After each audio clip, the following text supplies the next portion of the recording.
Fala pessoal, mais um Avin Hour aqui no ar e hoje o negócio aqui tá pesado. Não sei nem se vai carregar esse vídeo de vocês aqui. Tô com o meu sócio-diretor aqui, um dos sócios-diretores da Aquavero, Dani Bonaldi. Bonaldi, obrigado. Valeu, Marcão. Fazer esse super bate-papo com esse monstro que tá aqui, Gustavo Cerbasi. Obrigado por ter vindo. Antes de mais nada aqui, a gente estava conversando um pouco aqui quando você chegou. Eu sou um fã declarado do seu trabalho, sempre te ouvi ali na Transamérica, quando eu levava minha mulher para trabalhar. Obrigado por ter aceitado o convite, viu? Eu que agradeço, Marco. Bom estar com você aqui. Valeu, Daniel. Muito bom. Valeu, Cerbasi. E acho que nunca é demais a gente poder compartilhar ideias com o público, né? Que é quem acaba aprendendo mais aí sobre experiência, nosso trabalho e nossas ideias. É isso aí.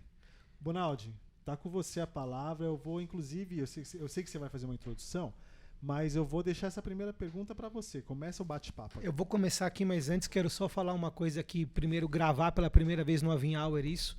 Primeiro, eu tava com saudade do Avin Hour. O primeiro Avin Hour que foi feito eu, a Akira e o Mansueto.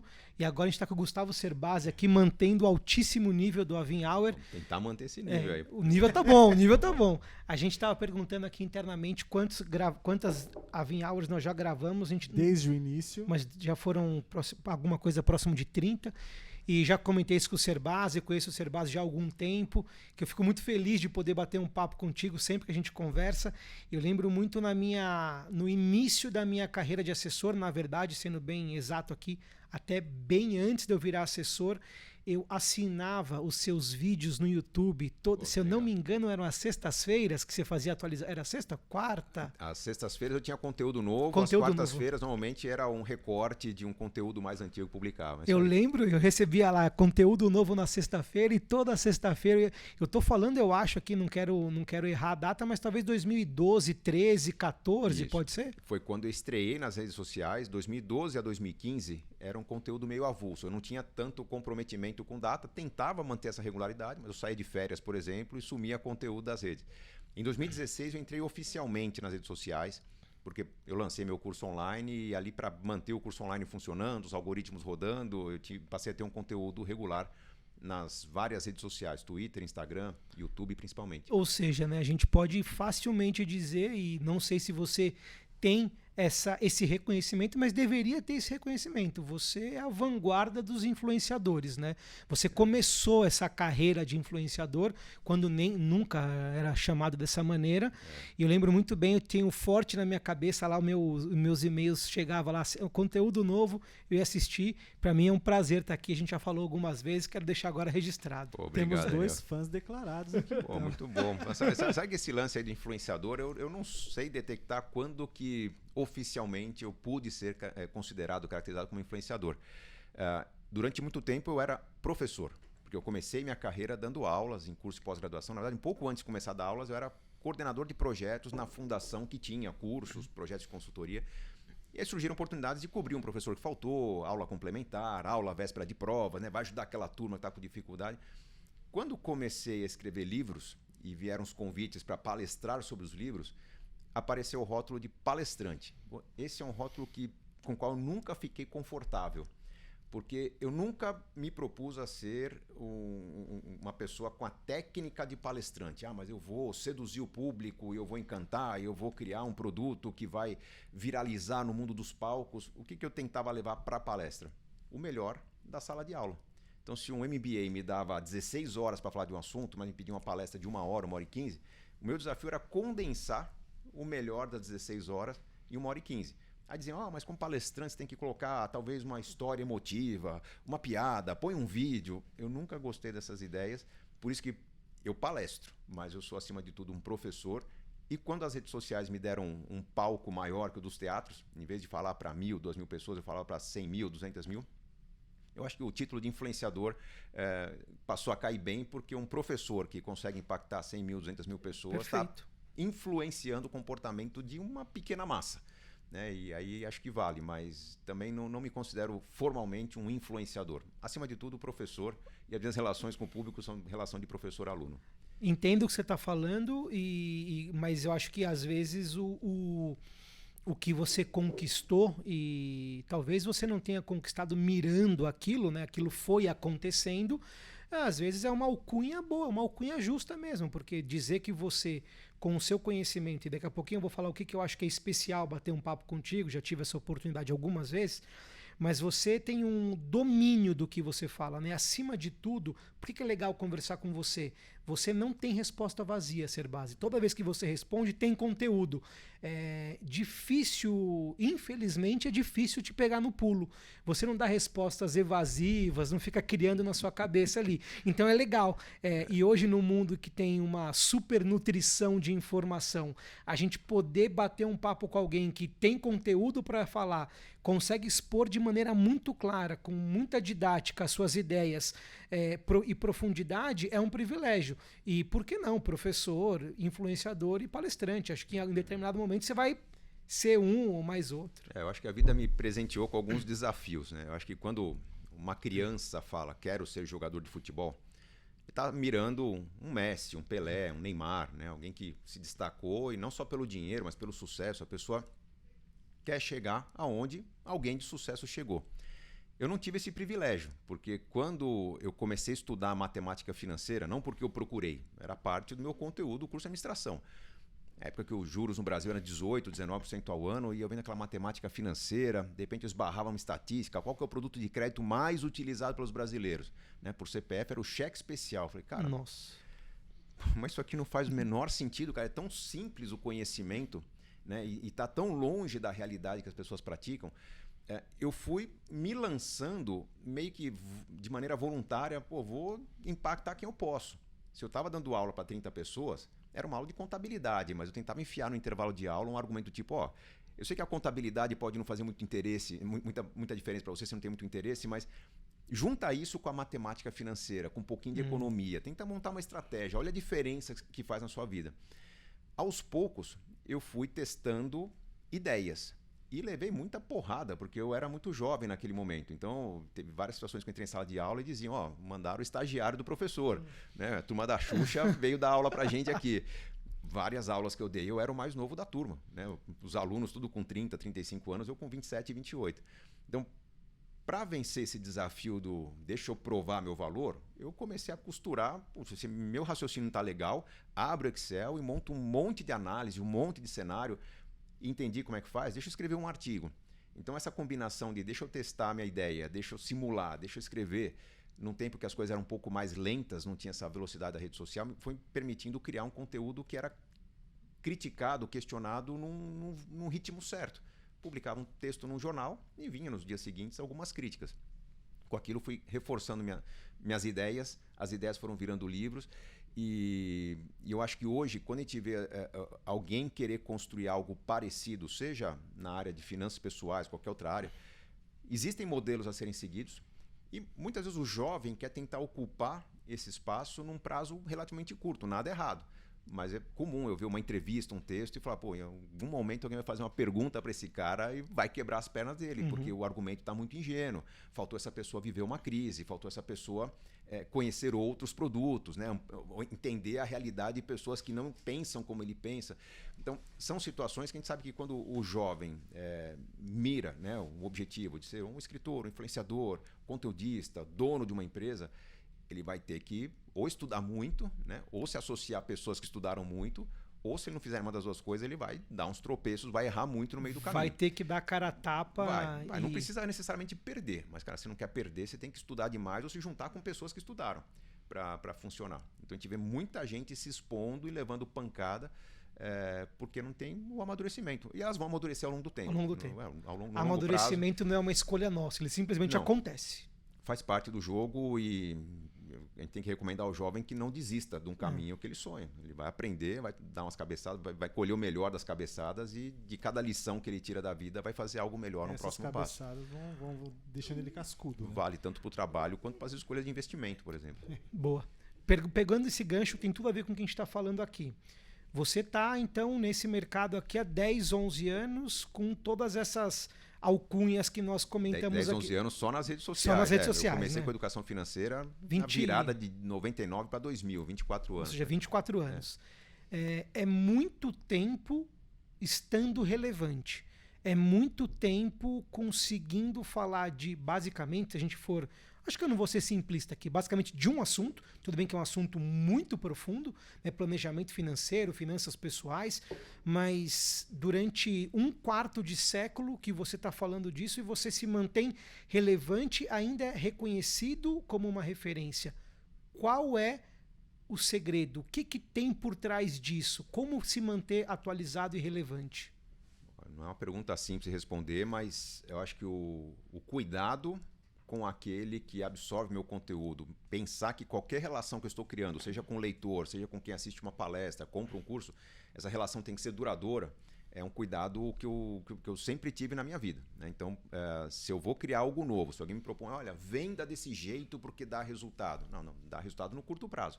Eu sempre tentei enxergar no longo prazo um modelo que, sempre que eu estou tomando uma decisão que pode afetar meus negócios, sempre teve na minha cabeça esse modelo, é aquele de um restaurante aberto no Brasil, um restaurante aberto na Europa.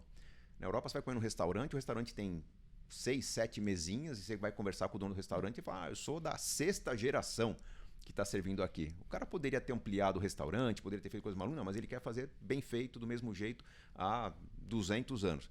No Brasil, a gente tem o ímpeto de montar um restaurante, aí você chama lá um monte de gente famosa da música, da TV, de onde quer que seja, para estar na inauguração, você bota uma grana, enche de sócio o negócio, geralmente colhe um resultado muito bom de curto prazo, e aquilo não se sustenta depois de 4, 5 anos. Você está fechando um negócio de sucesso depois de 4, 5 anos.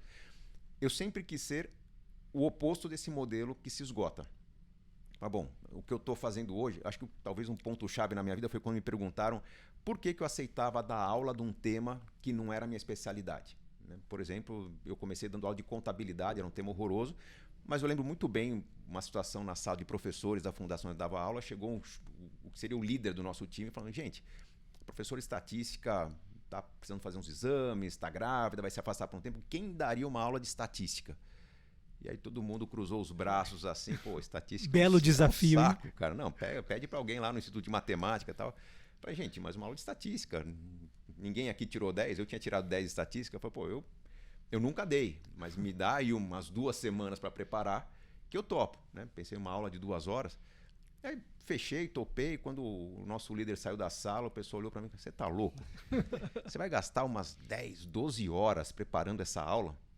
Você vai ganhar por 2. Por que você pegou? Eu falei, cara, porque eu estou imaginando que eu vou preparar 10, 12 horas e eu vou dar essa aula muitas vezes ao longo da minha vida. Mas não é sua especialidade. Não, mas tudo bem, vão acontecer. Sabe quantas vezes eu dei aula de estatística na minha vida? Uma. Só uma, porque não era minha especialidade, mas eu entendia como algo muito valioso pensar que o que estava sendo feito era para o longo prazo. Um livro que está sendo feito não é para o momento, não é para modinha, né? Para ter lições que a pessoa vai abrir o livro daqui a 10 anos e vão ser válidas. Mesma coisa um curso, mesma coisa uma palestra. Não tenho vergonha de dizer. A base racional da minha palestra é a mesma há 25 anos. Eu mudo os exemplos, atualizo de acordo com o contexto, mas não preciso mudar a minha teoria. Então, eu acho que o segredo, de certa forma, é pensar que crises virão e eu não preciso ficar aproveitando as modinhas, né, me rebaixando as modinhas para tentar seduzir o público. Uma conversa muito frequente que eu tenho com o meu time é que na hora de criar um conteúdo, vem alguma coisa sobre o arcabouço fiscal, alguma coisa sobre o tesouro, renda mais, vai vir novidade, vamos publicar alguma coisa. Não, calma. Vamos ver as novidades. Vai chegar aquele monte de publicação que normalmente é uma replicação da cartilha do que o governo publicou e todo mundo repetindo a mesma coisa. Vamos fazer simulações, vamos fazer contas, vamos trazer um olhar crítico. Nós não precisamos ser os primeiros. Você não quer dar o furo. Temos que ser os melhores. Tem que ser o melhor conteúdo. E o meu público, muito tranquilamente, fica aguardando 3, 4, 5 dias eu trazer meu ponto de vista, que normalmente vai ser um pouco diferente do que todo mundo está trazendo. Por quê? Converso com 3, 4 pessoas, a gente faz simulações, a gente testa simulações, a gente tenta argumentar com algumas pessoas mais próximas, clientes mais próximos, para ver se funciona.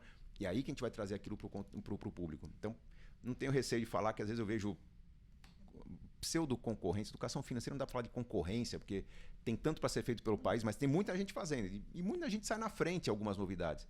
O que a gente faz vamos com consistência, né? Corridinha da tartaruga, mas para fazer sempre o melhor, né? Ter a certeza que a gente não vai... Eu gosto de traduzir isso, tem uma frase que eu uso muito, tenho usado muito recentemente, que é como que eu falo muito isso? Vamos devagar, que eu tô com pressa. É por aí. É isso. aí Vamos mesmo. devagar que eu tô com pressa. Mas houve uma construção também, né? Porque a gente está falando aqui da turma do imediatismo, né? É. Então, saiu sobre o arcabouço fiscal. Meu Deus do céu, tem que postar. Saiu a Selic, tem que postar em 2 minutos, não sei o quê.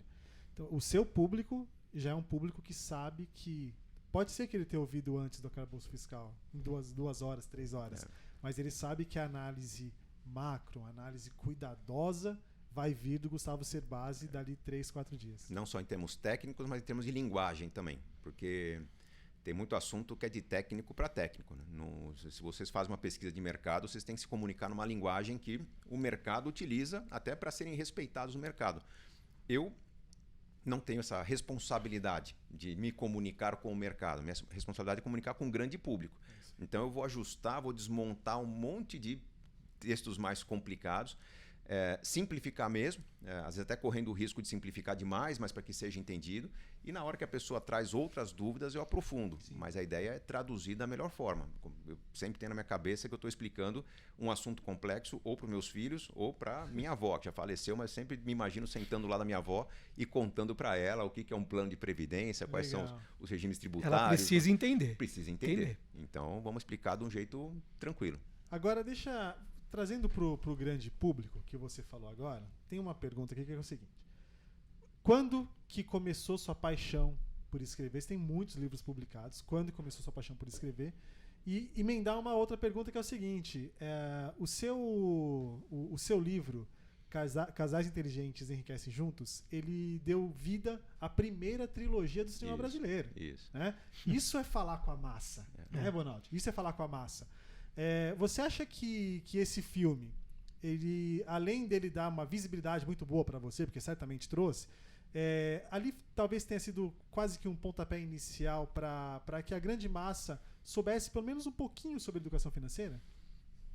Talvez. Respondendo a primeira pergunta, quando começou minha paixão por escrever? Acho que nunca, porque eu não sou apaixonado por escrever. Eu não espero não desapontar ninguém, não. Eu leio muito. Eu sou um leitor voraz. Quando eu era moleque, minha mãe me deixava uma biblioteca pública enquanto ela trabalhava à tarde. Eu devorei uma biblioteca inteira. Era uma biblioteca infanto-juvenil. Chegou um dia eu falei, mãe, acabaram os livros na biblioteca, me leva para outra. Zerei. Porque no começo eu lia, depois de um tempo eu estava ajudando a organizar os livros, depois de um tempo eu estava batendo papo com a bibliotecária. Né? Percebi que tinha zerado a biblioteca. Mas assim, não é por uma paixão. Eu já fui atleta. Né? Nadei durante mais de 10 anos e é mais ou menos o que eu sentia no esporte. Cara, eu odiava treinar. Mas a sensação de você participar de uma prova, concluir uma prova, às vezes com uma medalha no peito, cara, aquilo me fazia treinar um ano inteiro. Eu era velocista. Eu nadava provas que duravam alguns segundos apenas. Né? 50 livre era 23, 24 segundos, 100 livre ali 54 segundos, mas eram dezenas de milhares de quilômetros no ano para tentar baixar ali 0,2 segundos. Eu diria que o escrever não é o fim. Eu acho um saco, dá trabalho, cansa, me estressa, eu avanço na madrugada, bagunça meu sono, bagunça a rotina de casa, mas aquilo eu faço bem, eu faço melhor que a imensa maioria das pessoas e aquilo me leva ao meu objetivo, que é transformar a vida das pessoas. É a forma que eu sei. Se a gente for marcar um brainstorm, vamos sentar numa mesa e trocar ideias, putz, eu me atrapalho. Vamos escrever ideias num quadro, eu raciocino bem escrevendo, então eu sou bom de escrever. Eu uso isso como um esforço meu para alcançar meu objetivo, que é de transformar vidas.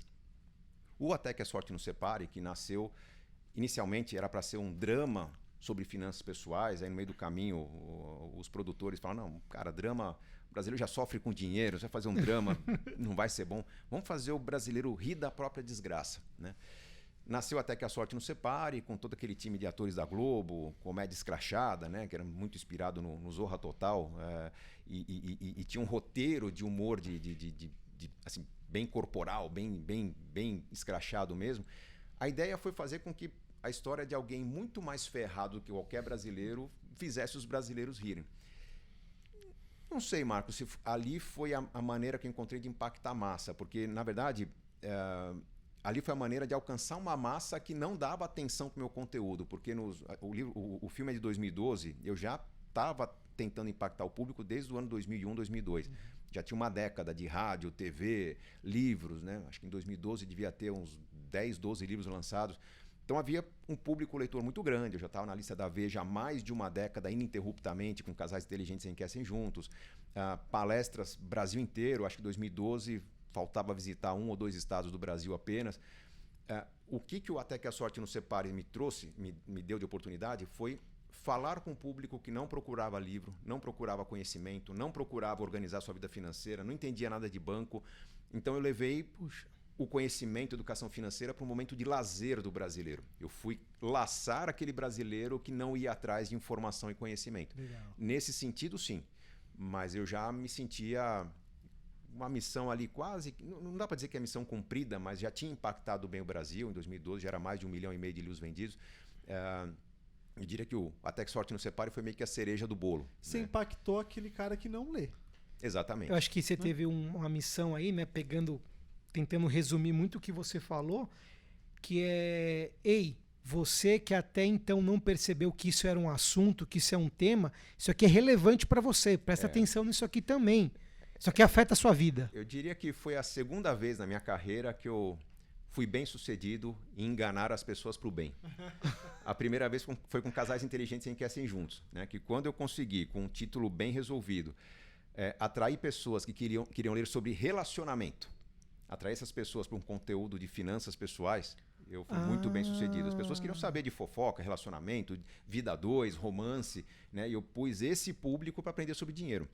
O Até que a Sorte Nos Separe, eu fui buscar o pessoal que assistia, que queriam um lazer no cinema, que queriam uma diversão na TV durante a tarde. De repente eu estava ensinando educação financeira para esse público, enquanto eles achavam que estavam tendo lazer. E fomos bem sucedidos. Hoje, a pessoa talvez abra um aplicativo, né, de controle financeiro, não percebe que tem um game ali, né, uma gamificação, né, que você tem que cumprir algumas etapas para desbloquear algumas ferramentas, tal. A pessoa está sendo induzida a aprender usando a tecnologia.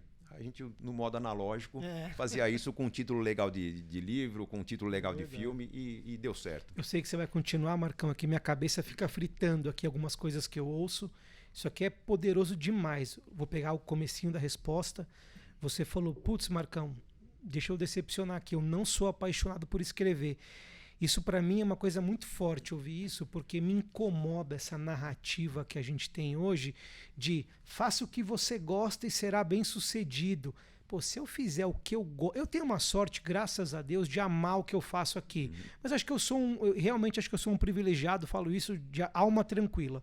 Mas fazer o que você gosta, você vai ser bem sucedido, isso é muito pobre e para não dizer que é falso em quase 100% das vezes. Faça o que você é bom, que você vai ser bem sucedido. E você, sendo bem sucedido, quer conquistar mais, quer fazer, quer construir, quer chegar mais adiante. O exemplo da competição esportiva é brilhante para isso. E você sabe, bagunça seu horário, escrever bagunça sua rotina, acaba com a coisa da família ali, mas você faz porque você é bom nisso, é relevante. Então, um recado bem forte aí para não acreditem nessa balela, né? Faça o que você gosta que vai ser bem sucedido. Isso é para, infelizmente, 1% da população, talvez. Esse vamos dizer, se desvirtuou um pouco essa linguagem do mundo coach. Uma simplificação muito... A pessoa acha que, eu vou trabalhar com um negócio que me dê prazer todos os dias, né? Então a pessoa gosta de massagem, vai abrir um spa, né? Não vai ter prazer nunca mais, né? Você vai ver o seu cliente sair com prazer e não você. Mas eu tenho falado muito para jovens, nesse momento eu tenho dado muita palestra em universidades, para o jovem entender que ele tem que escolher uma carreira que seja fascinante para ele. Por quê?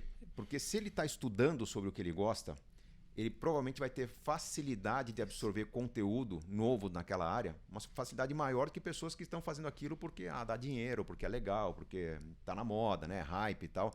Então, se a pessoa gosta daquilo, ela vai se envolver de um jeito diferente, vai desenvolver habilidades de um jeito diferente e provavelmente vai automatizar o que para outras pessoas é um desafio fazer. Uma pessoa que gosta de cozinhar, ela vai fazer pratos fantásticos, mas a hora que ela se tornar dona de restaurante, ela tem que saber que ela não vai mais fazer o lado bom do trabalho dela. É que o lado bom, ela vai ter tanta facilidade de corrigir os erros dos outros, de dar o tom. Perfeito.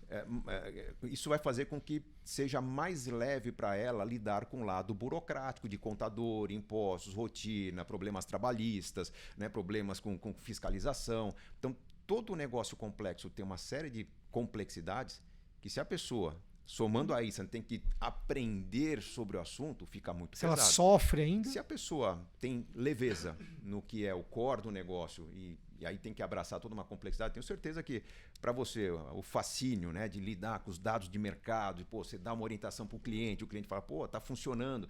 Esse é o lado bom, mas vocês têm que lidar com os abacaxis de uma sociedade, com conexão com outras empresas do mercado.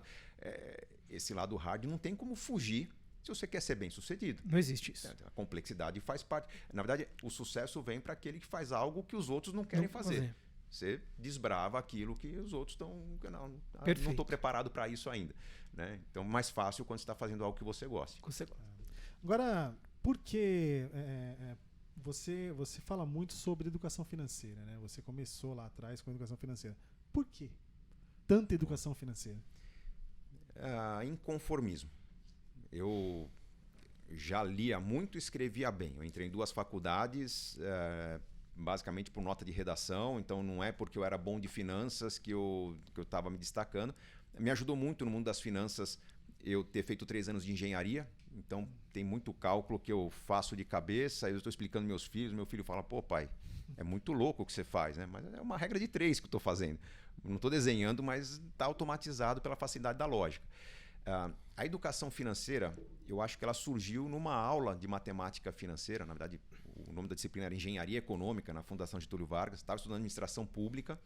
A administração pública tem uma carga de finanças bem menor que a administração de empresas, mas essa aula de engenharia econômica mexeu muito comigo, justamente por discutir juros que o mercado pratica, como que as pessoas lidam com investimentos, quais eram, na época, poucas opções de investimento que a gente podia aproveitar. Quando isso, Serbasi? Foi em 1996 ou 97. Eu estava no 2º ou 3º ano de administração. Mas para mim estava muito claro que se eu usasse as poucas opções de investimentos que nós tínhamos no mercado naquela época, a meu favor, eu poderia mudar minha vida radicalmente. Falei, não é possível que o brasileiro não entenda isso. Mas assim, não é que eu saí da aula educando as pessoas. Aquilo ficou para mim. Eu comecei a fazer minhas planilhinhas, né? Estava surgindo na época o Excel também, então eu comecei a fazer umas simulações. Aquilo começou a se tornar na minha vida alguns pequenos projetos pessoais. Então, organizando a matemática financeira, eu fiz meu primeiro intercâmbio, que meu pai me ajudou a pagar, mas minha namorada não podia pagar. Né? Eu ajudei ela a pagar o intercâmbio dela com o meu trabalho e o trabalho dela. Vende o carro, compra depois, na volta em dá o jeito, com o intercâmbio você vem com um currículo melhor. Então, a gente usou um lance de faz um sacrifício para alcançar o objetivo, celebra o objetivo, vamos partir para o próximo sacrifício. Foi um carro. Foi uma viagem mais complexa, depois foi o casamento, depois do casamento foi o apartamento e a coisa foi rolando e em paralelo eu comecei a dar aula. Então quando eu dizia para os alunos de contabilidade, eu sei que o assunto não parece bom para vocês, mas junta essa contabilidade com um pouquinho de conhecimento, você já muda essa declaração de imposto de renda. Se você enxergar ativo e passivo no imposto de renda, você tentar criar um patrimônio líquido positivo, crescente, sua vida é outra. Professor, você tá zoando, né? Aí eu contava minhas histórias pessoais. Na minha vida funcionou, tenta na sua. Que legal. Então a dica, juntando com o exemplo pessoal, né? Depois de 2, 3 meses... Muito prático, né? Professor, mudou minha vida. Quando muda a vida de 1, 2, 3, eu falei, cara, vou escrever um artiguinho sobre esse assunto. E guardava para mim o artigo. A hora que me deram a chance de colocar um artigo, eu tenho um texto legal aqui sobre essa ideia. Né? E assim eu comecei a nutrir programas de rádio, colunas de jornal.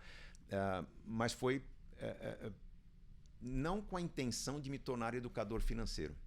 Naquele momento eu era professor de contabilidade, eu não fazia o que eu gostava, me deram a chance de ganhar dinheiro dando aula de contabilidade, porque ninguém queria dar aula sobre aquele assunto lá no núcleo de pessoas com quem eu convivia.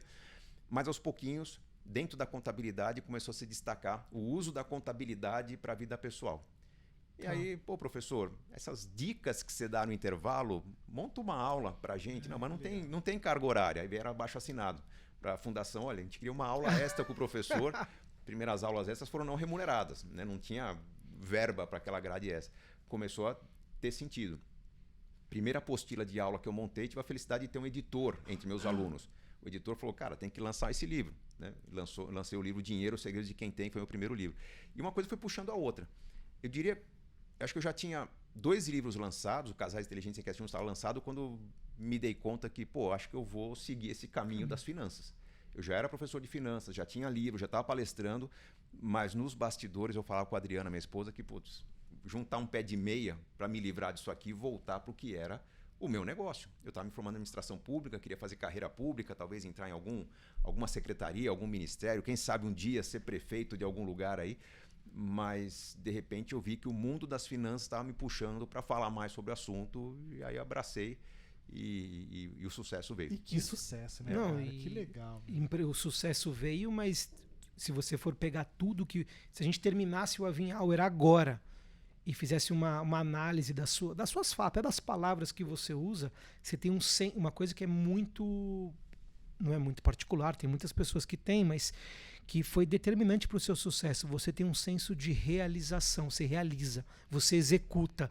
Ah, mas não é remunerado. Você não ficou lá reclamando, eu só vou fazer se for remunerado. Putz, eu não gosto de escrever. Você vai lá e faz, escreve, você executa, você mete a mão na massa. Óbvio que isso te leva para um conhecimento cada vez maior, óbvio que isso vai abrindo oportunidades.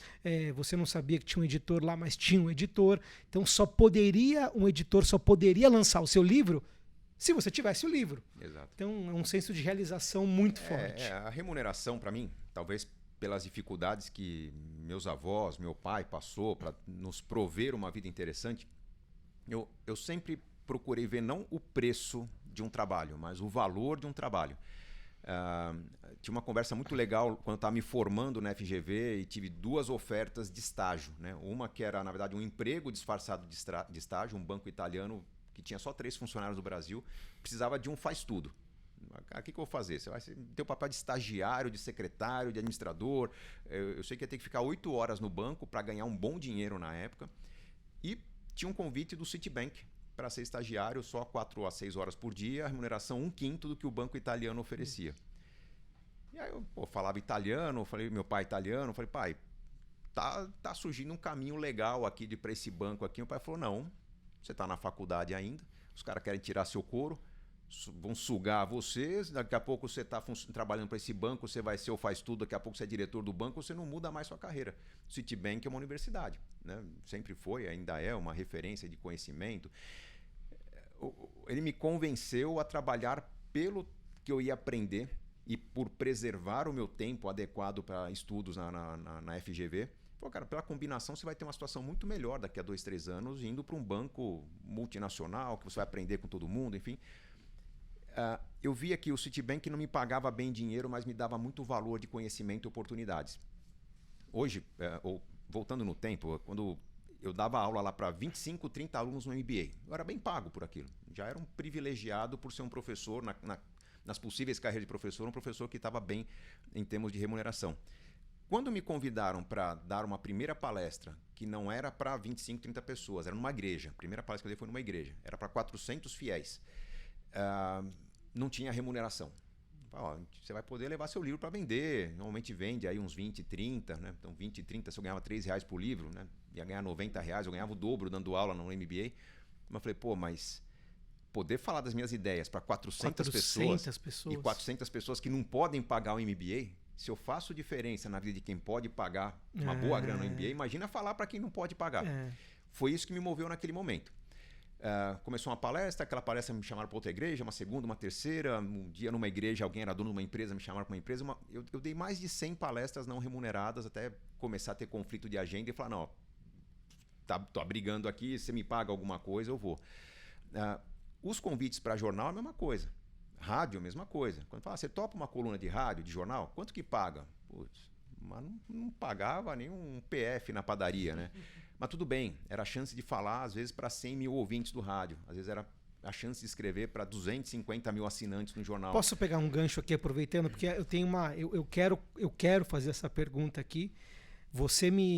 Eu digo que você me ensinou isso, porque sem a sua autorização, depois a gente acerta financeiramente, se você ficar bravo comigo, eu ensinei para um monte de gente aquilo que você me falou, que você divide todos os convites que você recebe em 3 categorias: pessoal, impacto e financeiro, né? Isso. Pessoal, familiar, então você recebe um convite para fazer uma palestra fora, num lugar longe, e vai ter que fazer depois 4, 5, você vai ficar fora de casa uma semana.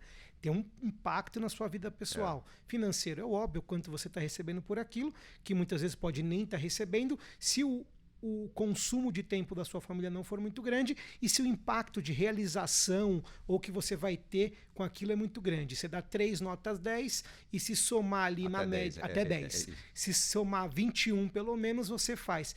Da onde surgiu isso? Isso é sensacional.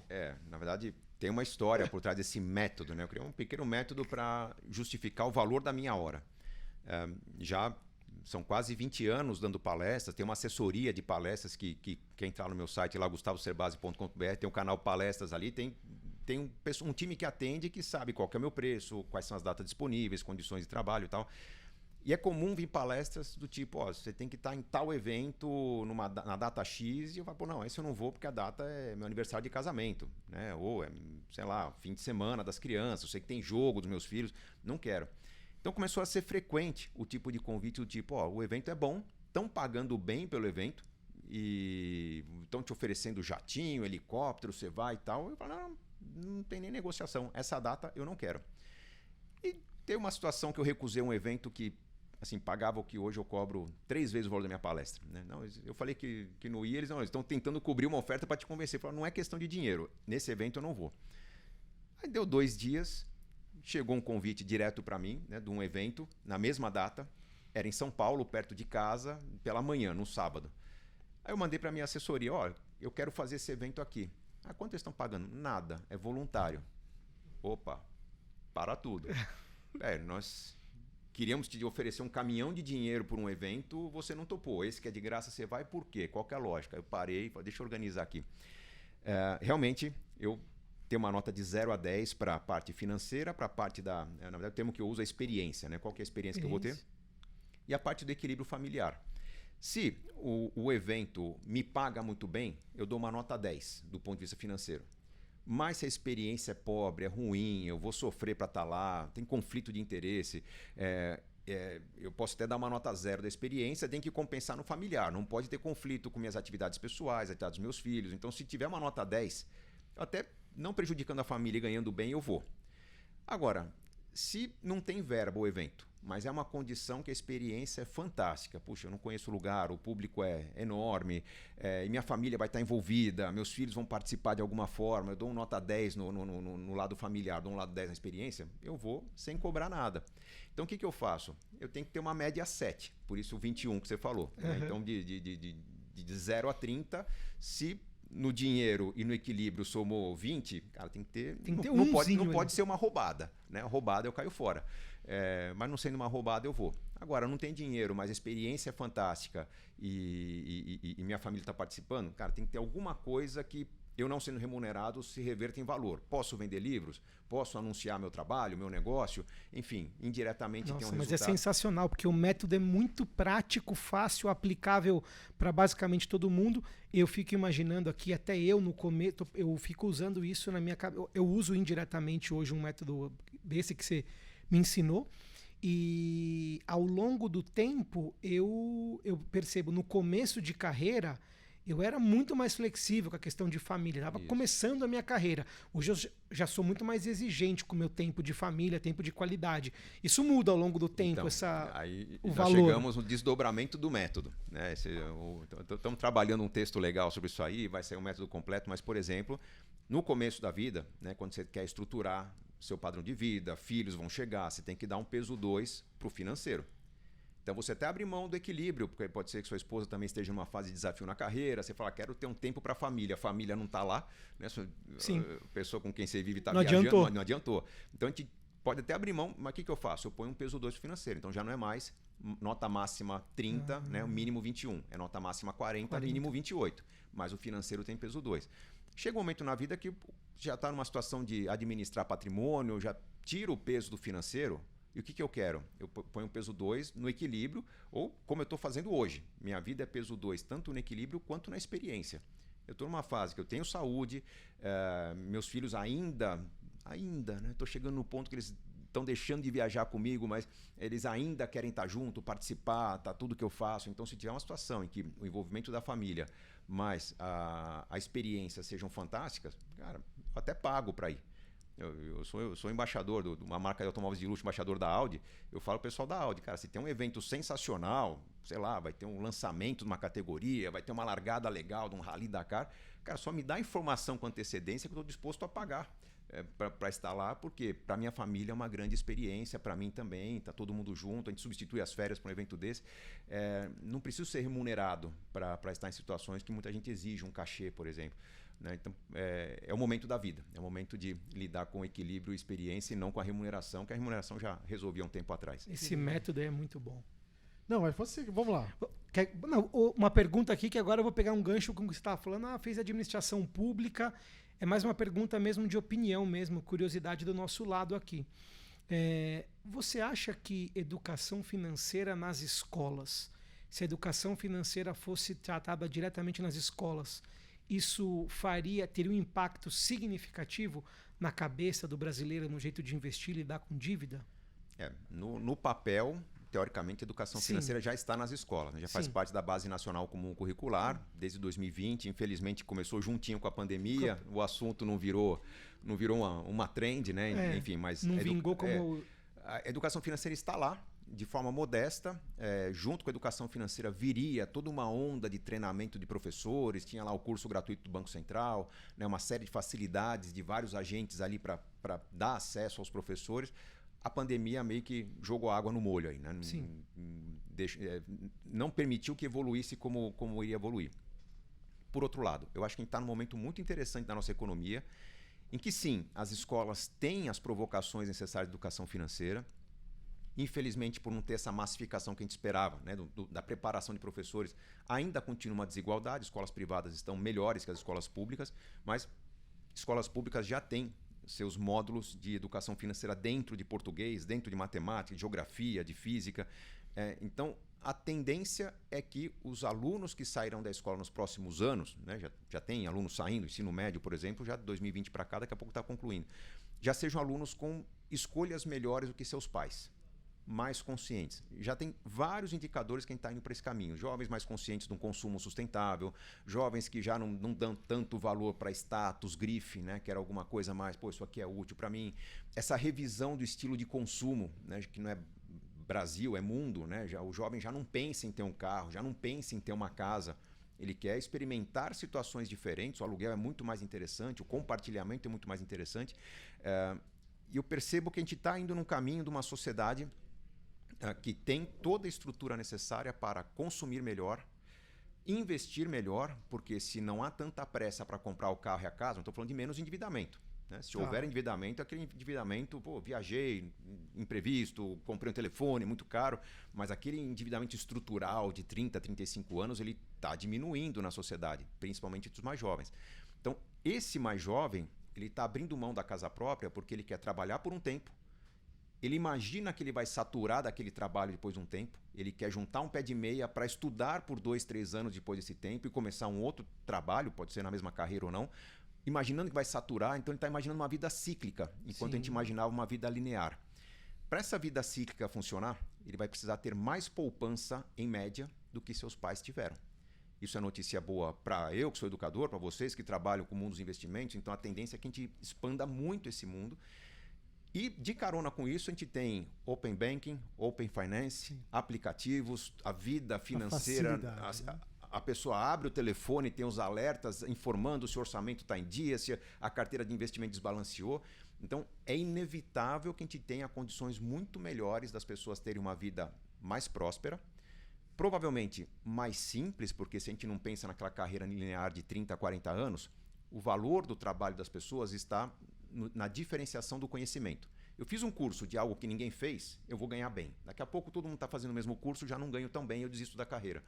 Então, não vai ter aquele lance que eu ganho 1.000, depois 10.000, depois 100.000 e vou criando patamares crescentes ao longo do tempo.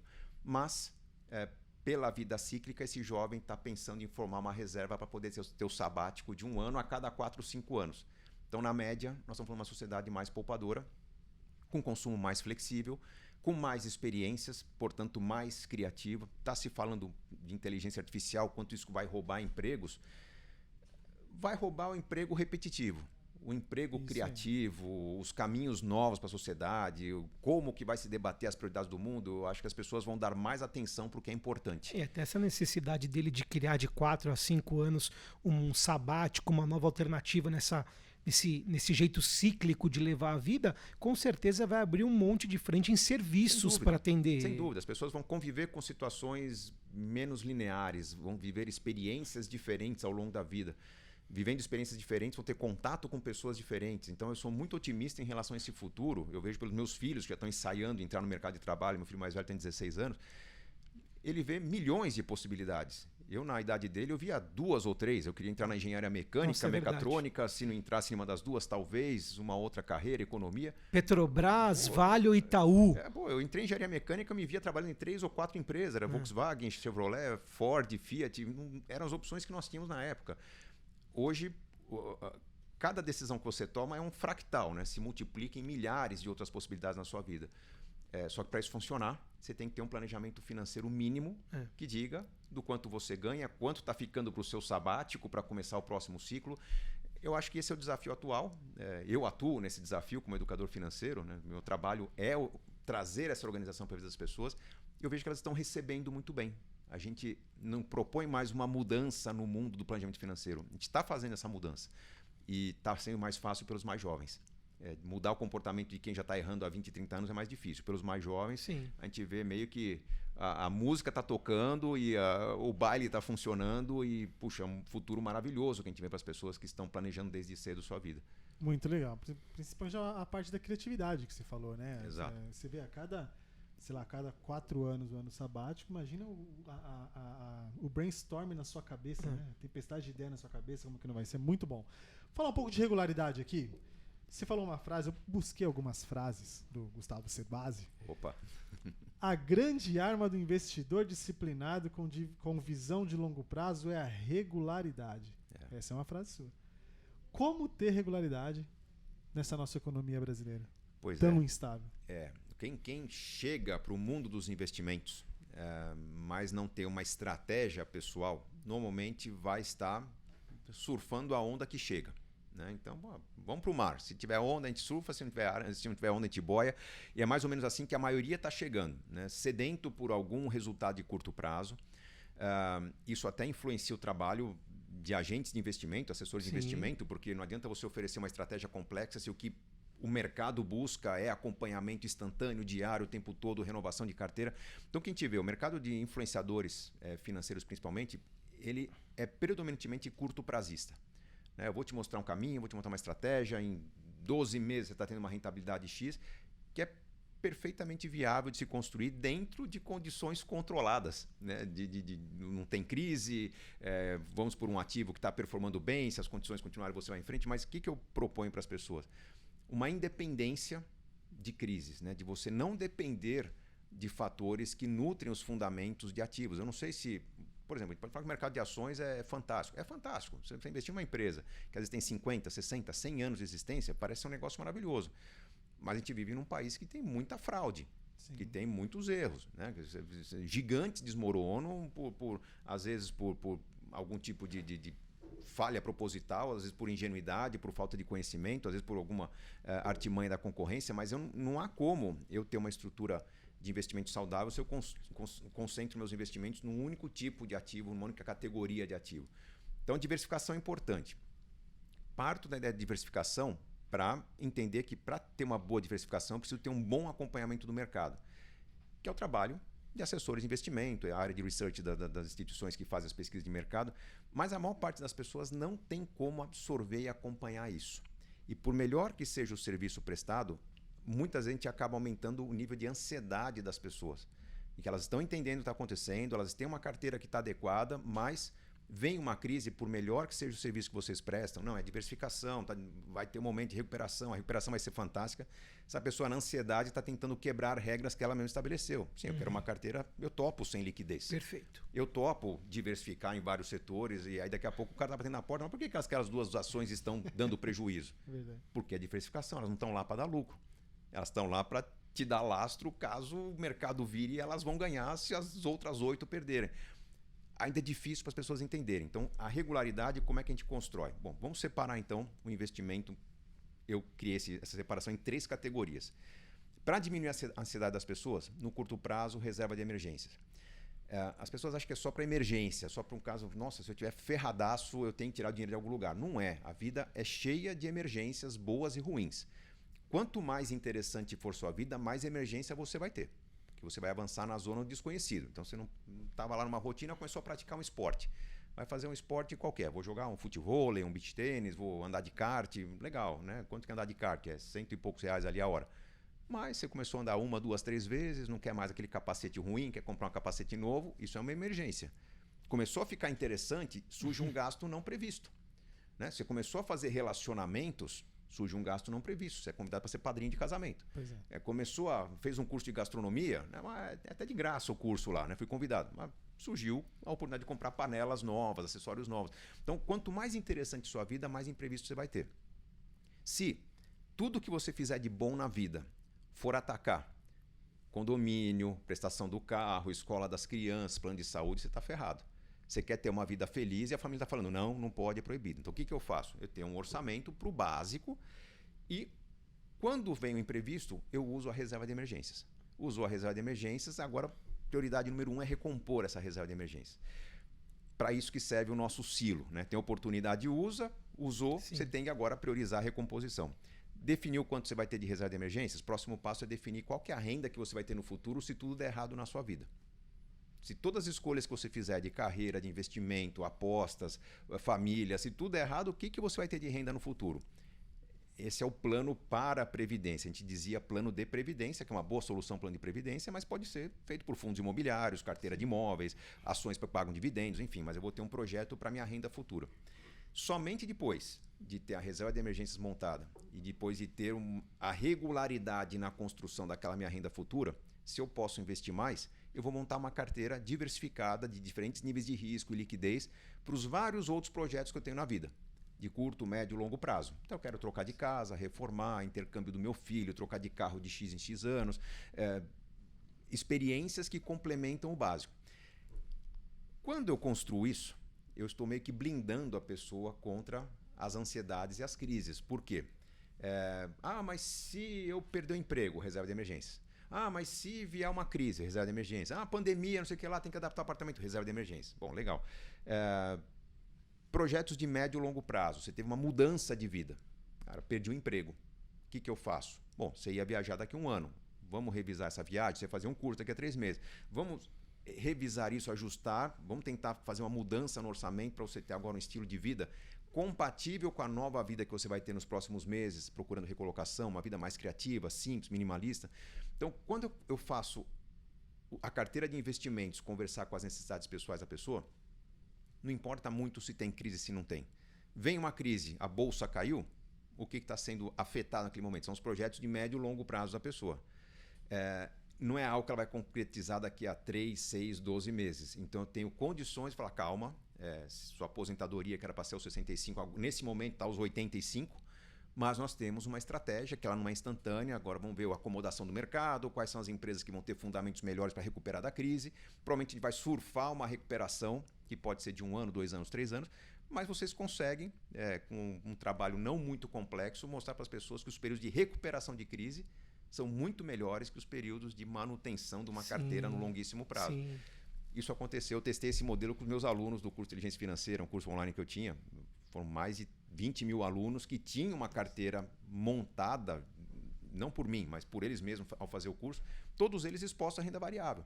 Quando vem a pandemia, eles têm um projeto de longo prazo afetado, os projetos de curto prazo cancelados, viagens, cursos, passeios. Então, pega o dinheiro que era do curto prazo, vamos adaptar o home office, vamos adaptar a nossa casa ali para um isolamento, acústica, luz, microfone e tal.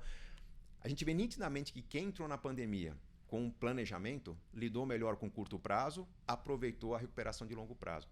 Quem não tinha esse planejamento, chegou na pandemia, meu Deus, minha carteira está caindo e eu preciso gastar com meu apartamento, como é que eu faço? E não sabia se tirava o dinheiro, se não tirava. 6 circuit breakers, pânico total, a pessoa quase se enforcando, perdendo emprego. Era o caos. Então a gente vê que a diferença entre ter um projeto que prima pela regularidade é a diferença entre você ter paz e ter ansiedade na sua vida. Que aula, hein? Uma boa carteira de investimento só funciona se você tiver um bom conhecimento sobre as suas prioridades pessoais. Que legal. Isso daí a gente Caramba, poderia que aula, recortar cara. essa resposta. Não é sacanagem, não. E fazer isso virar um mantra aqui, porque é muito difícil. A gente faz isso muito bem, né? Lidar com as finanças, com investimentos, isso aqui é uma coisa que a gente faz de maneira exemplar, mas lidar com as finanças comportamentais do investidor é sempre muito difícil. Então a gente é um misto aqui de técnico, mas também é um misto de coach ali da parte comportamental que não dá para soltar a mão um do outro. Há uma confusão que as pessoas fazem entre o trabalho do planejador financeiro e do assessor de investimentos ou agente autônomo de investimentos. São trabalhos completamente complementares. Não existe confusão entre um e outro. Eu lidero hoje um time de planejadores na empresa com a seu sócio, a Super Rico. Qual que é o nosso trabalho? É justamente arrancar das pessoas aquilo que elas não conhecem muito bem, que são os próprios sonhos. Sonhos eu consigo obter com facilidade de um adolescente. Qual que é o seu sonho? Eu quero conhecer o mundo inteiro, eu quero, sei lá, andar num carro de Fórmula 1, eu quero me aposentar com 10 milhões de reais, né? Eu quero ter um monte de sonho. À medida que ele vai tomando decisões erradas ao longo da vida, ele vai meio que se resignando, vai endurecendo e vai limitando os seus sonhos. Eu quero manter a casa que eu tenho, eu quero me aposentar com o estilo de vida que eu tenho. Ele vai desistindo dos sonhos, porque ele acha que tudo aquilo que ele queria na adolescência passou a ser algo impossível. O que o planejamento faz? A gente desenha caminhos para o impossível se tornar possível. Estratégia que combina dinheiro poupado, criatividade, negociação, ajustes no estilo de vida. Né? Geralmente o pessoal fala fazer poupança, né? Fazer sacrifício. Não é sacrifício. Vamos ter um estilo de vida criativo por 6 meses para dar um gás naquele projeto, já que você quer ver a próxima Copa do Mundo, né? Estados Unidos, Canadá, México, do caramba. Né? Você não quer estar lá? Cara, então vamos... Você não quer abrir mão da sua casa, apartamento, aluga para alguém, mas mora num loft por 1 ano. Você vai ter o diferencial que está faltando para completar aquele projeto. Então, planejamento financeiro é isso, quando eu analiso o padrão de consumo e o padrão de investimento que a pessoa precisa ter. Monto a carteira de investimentos, eu monto estruturalmente a carteira dela. Para os sonhos de longo prazo, reserva de emergências, viagem para o exterior, projetos de curto, médio e longo prazo, eu vou dizer quanto que é inflação, quanto que é pós-fixado, quanto que é dólar, quanto que pode ter risco. E aí eu trago para vocês o que é o report da vida pessoal. Isso. E aí vocês não precisam mais se basear no que seria lá a avaliação do perfil de investidor, né? Conservador, moderado, arrojado. Não, você tem um detalhe. O que eu não tenho? Eu não tenho o produto, que é o que vocês têm. Então, o assessor de investimentos, ele, ao se conectar a um planejador, ele tem a carteira precisa do que a pessoa tem que investir, já com as devidas proteções. Olha, você não tem plano de previdência, mas tudo bem, tem um seguro do lado de cá. Né? Ou você não tem seguro, mas porque você vai ter que contratar com o pessoal ali. Com uma anamnese muito mais robusta. Exatamente, né? Exatamente. E a gente usa todos os aspectos comportamentais para que a pessoa deixe aflorar os sonhos. Aflorar o sonho é o seguinte... Imagina que a pessoa entra na página Super Rico e faz uma simulação. Quando eu quero me aposentar? Ela coloca lá 65 anos. Que renda você quer ter ao se aposentar? Eu quero ter 30 mil reais. Né? Aí faz as simulações e tal. Bom, você vai ter que poupar 120% da sua renda para se aposentar. Ou você vai chegar onde você quer com 140 anos de idade. Quando a pessoa brinca no simulador, é nesse momento que ela desiste. Para. Eu, como estou usando a plataforma para o meu planejador gerenciar a vida da pessoa... O planejador já acompanha no CRM quais foram as simulações que a pessoa fez e desistiu. Mas você está poupando 300 por mês, ali estava dizendo que você tinha que poupar 8 mil por mês. Mas eu não consigo. Tudo bem. Mas vamos resgatar o plano do planejamento financeiro e tentar outras formas. Né? De repente, você vai vender alguma coisa que você tem para acrescentar esse plano. Vai ser no começo, você retoma daqui 1 ano ou 2. Então, a gente traz elementos de negociação, elementos de criatividade, para que aquilo que foi abandonado seja resgatado. E aí eu ponho a pessoa no eixo para ela alcançar o que ela quer. Vou tornar a pessoa, transformá-la num expert em realizar projetos, realizar sonhos. É isso que a gente faz. Realização. Que legal.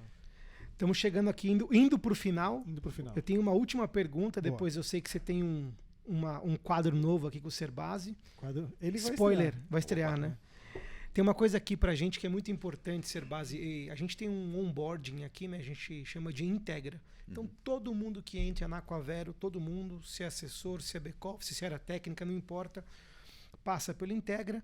E eu sou responsável por falar da cultura, missão, visão, valores da empresa, que é algo que a gente leva muito a sério. E nós temos 5 pilares na nossa cultura e um deles não é o mais importante. O pilar mais importante, obviamente, é pessoas, né? Nós somos uma empresa de serviços, então pessoas é o pilar mais importante. Mas tem o que eu mais gosto, que ele é o determinante para um sucesso de uma pessoa aqui dentro, que é a disciplina. Eu gosto muito de falar isso, né? Que eu sempre faço essa brincadeira, até hoje nunca teve uma pessoa que acertou. Qual é o sinônimo de disciplina? As pessoas falam foco, garra, determinação, e não é. O melhor sinônimo de disciplina é escolha. Sim. Você pode chegar todo dia para trabalhar, onde quer que você esteja, você tem escolha de fazer pouco, fazer de leve, ou enfiar o pé na jaca e fazer com vontade, fazer da forma que tem que ser feito mesmo. Acho que você é um exemplo, você falou várias vezes sobre isso. Você está aí 24 anos no mercado. A que você deve a disciplina que você tem? Bom, eu devo parecer ser uma pessoa muito disciplinada por ser um estrategista, planejador financeiro, alcancei a independência financeira muito cedo, mas desde cedo eu sempre me considerei uma pessoa pouco disciplinada. Eu tive que desenvolver minha disciplina. Então, quando eu brincava na rua, na minha infância, estou para fazer 49 anos aqui, na minha infância as pessoas brincavam na rua ainda. Eu era o mais preguiçoso, o mais folgado, todo mundo andava de bicicleta, corria, jogava bola, nunca gostei de jogar bola.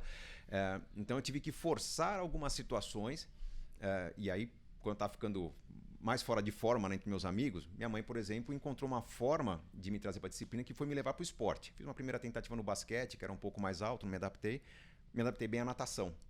A natação me deu uma boa disciplina.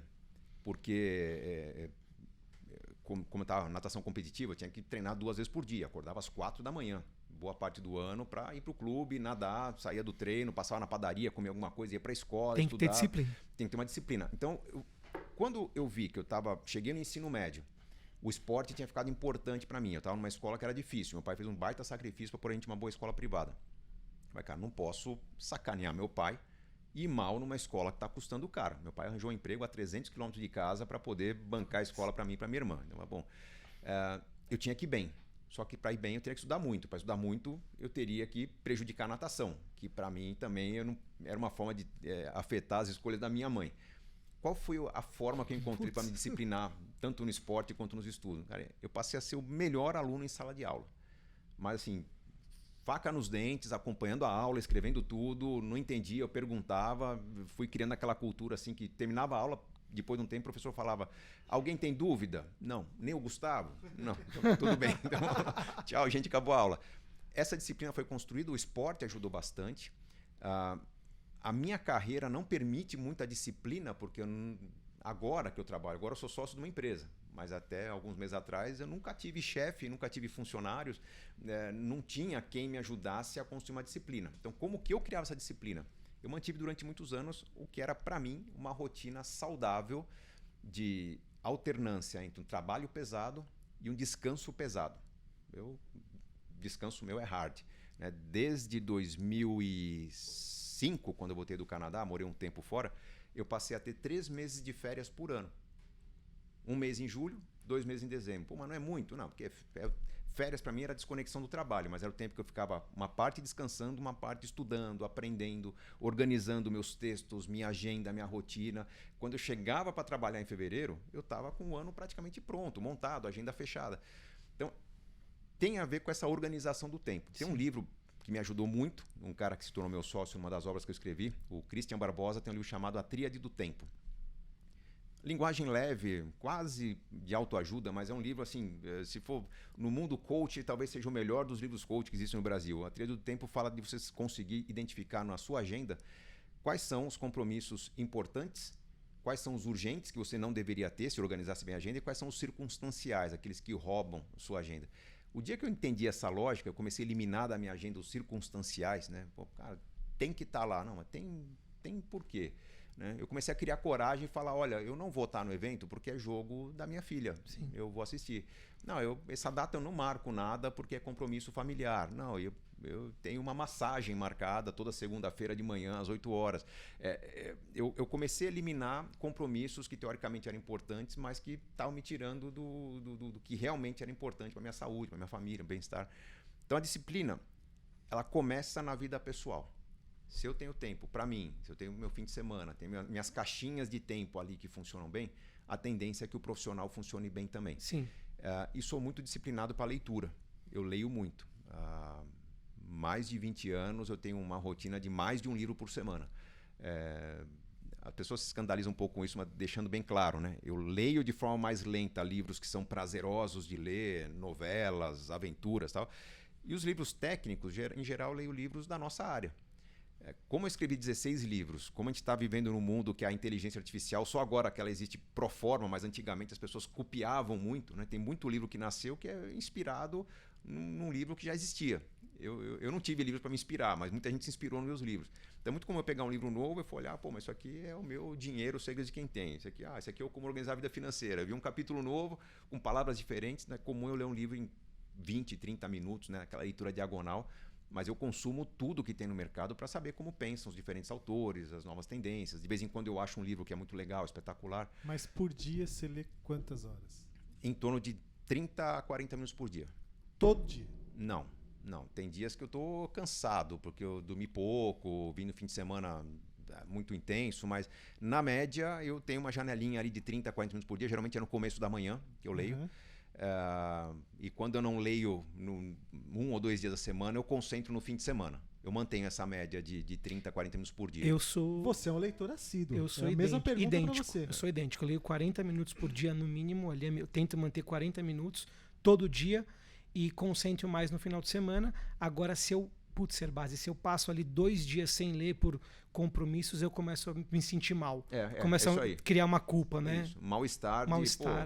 É como se estivesse faltando uma aula da faculdade. Exatamente isso. Até porque eu acho que os livros são muito importantes para estruturar um pensamento. A gente aprende muito com WhatsApp, com rede social, com até inteligência artificial, mas são assuntos que chegam muito mastigados para nós. Como se fosse ler as manchetes do jornal. Muito pílula, muito Exatamente. Fragmento. E eu gosto de ver linha de raciocínio. Escritor americano sempre é muito cansativo, né? Ele repete, mas eu gosto de ver alguns dos vários exemplos para entender como que ele encaixa a ideia dele dentro de um cenário diferente, uma lógica diferente. Eu acho que os brasileiros escrevem melhor que os americanos, por exemplo. São livros mais pragmáticos. E sempre é bom alternar assunto. Um assunto técnico com um assunto de lazer. Eu faço muito isso, e se eu estou muito cansado, muito estressado, vulgarmente falando, eu emendo 2 ou 3 livros de lazer. Para que, se você ficar muito no técnico, uma hora esgota. Quando você está achando que está abandonando o hábito da leitura, pega um prêmio Nobel. Pega um Gabriel Garcia Marques, um autor fantástico português, um japonês, sei lá. Vai embora, isso aí flui que nem... Pega um livro bom que ele te resgata pro hábito da leitura. Flui que nem beber vinho. Eu fiquei um tempão sem nadar. Eu fui nadador, cheguei perto de índice de campeonato mundial e abandonei a natação, fui fazer outros esportes nos últimos anos. E mais recentemente, cara, muita gente recomenda, você está acelerado, né? Saiu do digital, ficou sócio de uma plataforma aí, startup e tal. Não vai ficar ansioso, faz meditação. Cara, a minha vida tem tanto compromisso que para mim é muito difícil falar, agora eu vou sentar e meditar. Mas eu lembro que quando eu nadava, aquela rotina do contar azulejinho no fundo da piscina funciona com a meditação. Como não toca telefone, não chega e-mail, ninguém me chama, ninguém interrompe, aqueles 40, 50 minutos de natação para mim funcionam com a meditação. Eu saio completamente zerado e aquilo me faz muito bem. Hoje eu tenho saído da natação e já tomo um banho e emendo na leitura. Eu estou impressionado, vou passar aqui para você, porque é impressionante. Eu durante um bom tempo tentei meditar e não funcionou. Não deu muito certo. E depois de algum tempo eu descobri esqueci o nome do autor, depois a gente até manda aqui, coloca no vídeo junto, mas um autorzinho que tem uns mantras de WhatsApp ali de 20 minutos que me ajudaram, mas eu descobri que a minha meditação é leitura e corrida. Eu corro 2 a 3 vezes por semana, eu corro sem música, sem nada. Não pode estar ouvindo notícia no fone. Não dá, é sem nada, e aquilo é uma meditação, que você vai esvaziando a mente, você fica mais criativo, dá uma zerada. Mesma coisa. Saúde, legal, isso é saúde. Né? Muito bom. Antes de fazer o nosso quadro novo aqui, uma última pergunta. Qual foi o maior sonho que você já realizou até hoje? E qual que é o sonho que você tem ainda para ser realizado até hoje? Pô, que difícil, cara. Essa não é Essa fácil, não tava, essa aqui eu não tinha te mandado para você analisar. É para pegar de surpresa mesmo. Vamos lá. O maior sonho que eu já realizei. É difícil porque o resultado na minha vida foi me atropelando. E como eu tinha um estilo de vida e geralmente nesse momento que eu adotava um estilo de vida visando alcançar um objetivo, eu tinha um período de ascensão na minha renda. O que aconteceu durante várias janelas da minha vida foi que minha renda cresceu e não é que eu decidi, eu não tive tempo de aumentar meu consumo. Eu mantive um padrão de vida modesto quando meu salário de professor foi de 2.000 para 4.000, por exemplo. Depois de 4.000 para 8.000. Nos períodos de ascensão eu via um aumento da capacidade de poupança muito grande. Então, que eram ambições do passado, elas foram meio que camufladas por ambições maiores que surgiram assim, pô, vou comprar alguma coisa nova. Mas vamos lá, sonhos importantes que eu realizei. Eu queria ter morado fora do país. E eu morei no Canadá em 2004, ainda 2 anos depois de casar. Foi um grande sacrifício, uma estratégia muito ousada. Eu abandonei uma carreira muito bem sucedida de professor, ganhava prêmios de professor homenageado, para uma hipótese de renda zero, como empreendedor, visando ver a empresa crescer e depois de um tempo começar a tirar resultado da empresa. Felizmente não deu muito certo. Eu morei no Canadá, empreendi no Canadá. Quando eu estava no Canadá, veio o convite para escrever meu segundo livro, que foi o Casais Inteligentes Enriquecem Juntos. Mas esse foi um projeto muito bem sucedido. Tinha um outro projeto pessoal que para mim era importante, mas eu não via como aquisição. Eu queria ter uma vida menos urbanizada, uma vida mais interior, e teve uma época que eu fui alugar uma casa de temporada. E essa casa, na negociação, eu fui reconhecido, consultor financeiro, o cara me ajuda, eu estou com um problema, eu falei, cara, você tem que vender o que você tem aí. A casa que eu fui alugar acabou sendo comprada. Eu comprei aquela casa, mas com a ideia de transformar num investimento, vender alguns meses depois. Só que a gente fez daquela casa o nosso lar. É a casa em São Roque que a gente vai praticamente todo fim de semana. Reformamos, virou uma casa sustentável, uma lógica sobrevivencialista, né? Se acontece uma hecatombe aqui, não tem mais energia pública, se não tem tratamento de esgoto de água, minha casa funciona bem por alguns anos, gerando a própria energia, captando a água da chuva, é uma casa autossuficiente. Então, esses foram 2 projetos assim muito impactantes que meio que mudaram um pouco o rumo da minha vida. Do que vem pela frente, é o que meu pai fez para mim. Meu pai investiu tudo, o tempo dele, a energia dele, o dinheiro dele na nossa educação. Eu quero oferecer a melhor educação possível para os meus filhos. E é uma zona meio cinzenta, que eles estão chegando na fase que eles vão decidir o que eles querem. Eu quero dar liberdade, não quero também facilitar demais o caminho, mas eu queria que meus filhos fossem tão bem educados quanto eu fui. É o grande desafio. Não é um desafio de juntar grana, esse dinheiro está juntado. Condições de oferecer uma boa educação eu tenho. A gente não quer errar, né? Então eu me vejo me dedicando principalmente na vida pessoal, à construção da família. E no momento que eu estou agora empreendendo, eu estou dando um passo atrás da linha de frente em que eu apareço em todas as situações. Eu estou formando planejadores para que meu trabalho alcance mais pessoas. É o trabalho que eu tenho na Super Rico Saúde Financeira, que é de formar um grande exército de planejadores para que eles possam se conectar a esse grande exército que já existe de agentes de investimento, para que as pessoas lidem melhor com seus planos e construam mais ao longo da vida. A gente sabe que a gente tem condições de impactar milhões de pessoas. A ideia é democratizar o planejamento financeiro e a gente sabe que está no caminho certo. A empresa está indo bem, já entrou no break-even, já está criando resultado. Então, o que era uma aposta já é algo que a gente está administrando para não perder o rumo do crescimento. Que bom, legal, muito bom. Muito bom. Vamos lá para... O problema de entrevistar gente legal é esse. Não, se deixasse... Vai embora. Ronaldo, já era. E até 8 horas da noite. Passa rápido. A gente está criando um quadro novo aqui, chamado assim, ó. Aí eu invisto. Eu vou dar 10 para o Ser Base aqui. A gente fez 10 ativos, 10 produtos financeiros aqui. Que eu vou falar 2, daí você escolhe entre um, esse outro vai embora, fica esse um, e eu vou substituindo até que chegue no produto que você fala. Famoso mata-mata. Mata-mata. Aí eu tô curioso com esse chaveamento aí. Vamos ver como é que Vamos ver? Vamos ver. Então vamos lá. Você quer fazer ou eu faço? Não, manda brasa. Pode fazer aqui? Então vamos lá. Criptomoedas ou dólar? Dólar. Dólar ou fundos de investimentos com exposição a dólar? Fundo de investimento com exposição a dólar. Boa. Fundos de investimento. É demais isso aqui, Espina. Espina tá ali atrás, é demais isso aqui, cara. Fundos de investimentos com exposição a dólar ou ETF? Uau. Fundos de investimento com exposição a dólar. Boa. Fundos de investimentos com exposição a dólar ou ações de varejistas? Fundos de investimento com exposição a dólar. Ó, tá ganhando aí. Fundos de investimentos com exposição a dólar ou fundos imobiliários? Fundo de investimento com exposição a dólar. Estão, aí foi bom Que demais. surpresa. E foi o que você deu de dica, hein, Bonaldi? Vamos lá. Fundos de investimentos com exposição a dólar ou COIs? Fundos de investimento com exposição a dólar. Fundos de investimento com exposição a dólar ou Previdência? Opa. Uma pergunta é onde eu investiria, né? Fundo de investimento com exposição a dólar. Boa. Então, o mesmo, fundos de investimentos com exposição a dólar ou crédito privado? Fundo de investimento com exposição a dólar. É uma boa briga esses dois? É uma boa briga.